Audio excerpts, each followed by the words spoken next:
Gəlmişik deyək, ya leytana demirik, ya leytana kunna məkum, kaş sizinlə olardıq.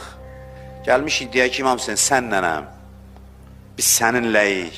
Kim bugün İmam Hüseyinlə eyni fikirdədirsə onunla gələcək, bugün biz yerimizi müəyyən edirik. Kim bugün İmam Hüseyini lağa qoyur, İmam Hüseyinlə düz gəlmirsə, əks tərəfdə qiyamətdə gələcək məhşərə. İmam Hüseyin lağa qoyulası adam deyil. İmam Hüseyin dəyər veriləsi adamdır. Bu millətin, bu xalqın dəyəridir. Bəşəriyyətin dəyəridir. Mən hərdən yazığım gəlir, ürəyimdə deyirəm, yazıqsan İmam Hüseyinlə işin olmasın. Hər şeyi başa düşmək olar, İmam Hüseyinlə işin olmasın. Bu dəyərdir, bu bir əzəmətdir. Buradan çıxanda hamınız deyin ki, mən paklandım. Sən bilsən ki, paklanmısan, sabah başqa cür yaşayacaqsan, ona görə. Bilsəz ki, Pakistan deyəsə, heyifdir, mən bu paklığı qoruyurum. Amma elə gəldim mexaniki, getdim, məclis idi, sinə vurdum, çıxdım, getdim evə. Yox, çıxanda denəm, vəssalam, mən həmin adam deyiləm. Yenidən başladım həyata. Sıfırlandı günahlarım. Bir məclisə necə bağışdı? Vallah bağışdı. Allah bəyəm nə üçün yaradıb? Əzab verməyə. Bəs bu bəhanədir. İmam Hüseyin qətligaha niyə gedib? Əlimizdən tutmağa. Hər il gəlir əlimizdən tutur. Allah səni sevir. Səni sevən imamın var.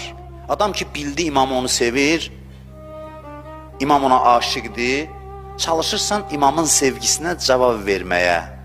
Və yol bundan başlayır. Əvvəlfəz ağa niyə tikə-tikə oldu? Bu gecə Əvvəlfəz gecəsidir. Niyə tikə-tikə oldu? Çünki İmam Hüseynin sevgisini bilirdi və istəyirdi İmam Hüseynin sevgisinə cavab versin. Tikə-tikə də olurdu, gördü ki, cavabı deyil. İmam da onu sevgisi ilə öldürdü. Deyirdi ki, bi nəfsi əntə ya əxi, canım sənə qurban olsun qardaşım. Bu sözü ki, deyirdi, Əvvəlfəz biçarə olurdu. Əvvəlfəz ağaya müraciət edirəm. Deyirəm ki, sən hər şeyi verdin, xəcalətli canıva biz fəda olaq. Sən xəcalətli getdin dünyadan. Allah gördü Əvvəlfəz xəcalətlidir. Çünki dedim, mən Hüseynin uşaqlarına su aparanmədim, əli boşam. Mən Hüseynin uşaqlarının hacətin yerinə yetirənmədim. Allah dedi, buna əvəz verəcəm, darıxma.